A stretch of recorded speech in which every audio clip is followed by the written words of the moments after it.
Assalamualaikum warahmatullahi wabarakatuh. Alhamdulillahirabbil alamin. Wa bihi nasta'in wa ala umurid dunya waddin. Wassalatu wassalamu ala asyrofil anbiya'i wal mursalin sayyidina wa maulana Muhammadin wa ala alihi washabihi ajmain. Amma ba'd. Perkenalkan, nama saya Dwi Dian Alvera. Saya dari PPA 4A. Saya di sini akan berbicara atau menjelaskan sedikit tentang teknik evaluasi non-tes dalam kutip yaitu observasi. Nah, saya di sini akan menjelaskan sedikit tentang definisi apa itu teknik evaluasi non-tes dan kekurangan serta kelebihan teknik itu sendiri. Yang pertama yaitu pengertian evaluasi. Evaluasi adalah suatu proses identifikasi untuk mengukur atau menilai apakah suatu kegiatan atau juga program yang dilaksanakan itu sesuai dengan perencanaan atau tujuan yang ingin dicapai. Nah, menurut Abdul Basir pada tahun 1998,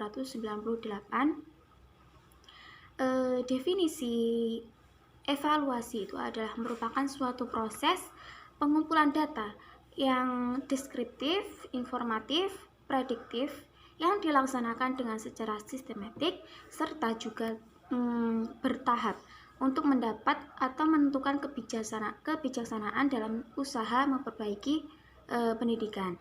Nah, teknik evaluasi non-tes ini adalah suatu teknik evaluasi selain tes yang digunakan untuk mengukur perubahan dan perubahan sikap dan pertumbuhan anak dalam psikologi. Kemudian pengertian atau definisi tentang observasi.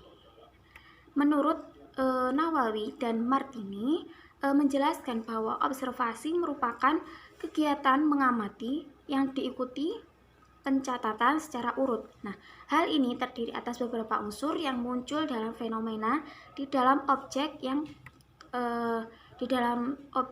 diteliti. Nah, hasil dari proses tersebut inilah yang dilaporkan dengan laporan yang sistematis dan sesuai kaidah yang berlaku. Kemudian menurut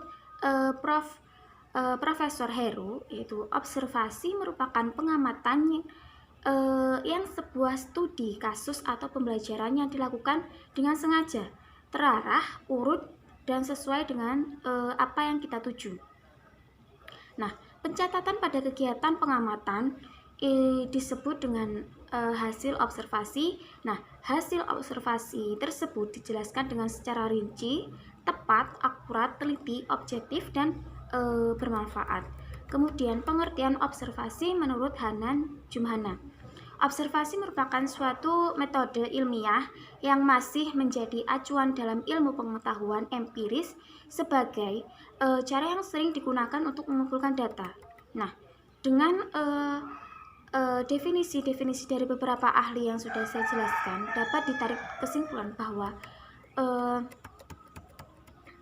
observasi dari pengertian dari para ahli tersebut itu kini kita dapat mengambil kesimpulannya secara umum, yaitu observasi ialah aktivitas untuk mengetahui sesuatu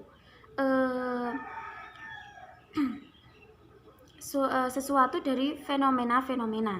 Nah, aktivitas tersebut didasarkan pada pengetahuan dan gagasan yang bertujuan untuk mendapatkan informasi dan fenomena yang teliti. Nah, informasi yang didapat harus bersifat objektif, nyata, dan dapat dipertanggungjawabkan. Kemudian teknik observasi ini juga mempunyai kelebihan dan kekurangan. Nah, adapun kelebihannya yaitu observasi dapat memperoleh data sebagai aspek tingkah laku anak. Nah, selanjutnya dapat juga observasi dalam memungkinkan pencatatan yang serempak dengan terjadinya suatu gejala atau kejadian yang penting. Dan ketiga, observasi dapat dilakukan untuk melengkapi dan mencek data yang diperoleh dari teknik lain, misalnya wawancara atau juga dengan angket. Untuk yang nomor 4, observasi tidak perlu menggunakan bahasa atau berkomunikasi dalam objek yang diamati. Kalaupun menggunakan, maka hanya sebentar dan tidak langsung memegang peran. Nah, selain keuntungan di atas, observasi juga mempunyai beberapa kelemahan, yaitu di antara lain yang pertama, observer dapat mengungkapkan kehidupan pribadi seseorang yang sangat dirahasiakan, yaitu apabila seseorang yang diamati sengaja merahasiakan kehidupannya, maka tidak dapat diketahui dengan observasi. Misalnya, mengamati anak yang menyanyi, dia kelihatan gembira, lincah, tetapi belum tentu hatinya gembira. Nah, mungkin sebaliknya, dia sedih dan duka tetapi dirahasiakan. Untuk selanjutnya yaitu apabila si objek yang diobservasikan mengetahui kalau sedang diobservasi, maka tidak mustahil tingkah lakunya dibuat-buat agar observer merasa senang, yaitu dia melebih-lebihkan apa yang aslinya, apa yang di dalam kehidupan nyata, yaitu dia memperbaiki atau membaik-baikkan dirinya sendiri. Nah, untuk yang ketiga yaitu observer banyak tergantung pada faktor-faktor yang tidak dapat dikontrol sebelumnya. Nah, untuk penjelasan yang lebih lanjut akan dijelaskan oleh saudara Syifa Salsabila. Demikian sedikit dari pengertian definisi evaluasi non-tes dalam kurung observasi dan kelemahan atau kelebihan observasi dari saya. Terima kasih. Macam-macam observasi menurut Martin Denschkoms pada tahun 2010 menyatakan ada 2 jenis pengamatan yang esensial, yaitu yang pertama, pengamatan sistematis atau disebut dengan systematic observation, yaitu pengamatan yang dilakukan dengan perencanaan yang matang. Dan selanjutnya ada pengamatan partisipatif atau disebut dengan participan observation, yaitu pengamatan yang melibatkan observer atau pengamat pada kegiatan observi atau yang diamati. Pengamatan sistematis berlandaskan pada kerangka kerja yang memuat faktor-faktor yang telah diatur kategorisasinya. Ya, isi dan luas materi observasi ditetapkan dan dibatasi secara tegas sehingga pengamatan sekaligus pencatatan yang dilakukan oleh evaluator bersifat selektif.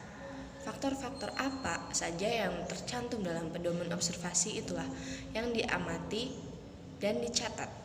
Wujud konkret dari pedoman observasi adalah sebuah atau beberapa buah formulir yang di dalamnya dimuat segi-segi aspek-aspek atau tingkah laku yang perlu diamati dan dicatat pada waktu berlangsungnya kegiatan para siswa.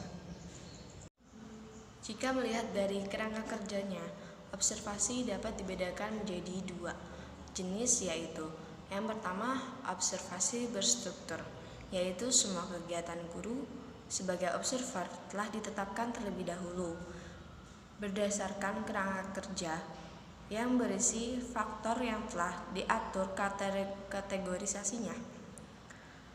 Isi dan luas materi observasi telah ditetapkan dan dibatasi dengan jelas dan tegas. Yang kedua, observasi tak berstruktur, yaitu semua kegiatan guru sebagai observer tidak dibatasi oleh suatu kerangka kerja yang pasti. Kegiatan observasi hanya dibatasi oleh tujuan observasi itu sendiri.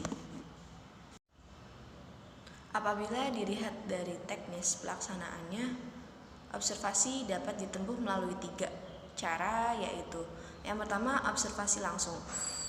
Observasi yang dilakukan secara langsung terhadap objek yang diselidiki.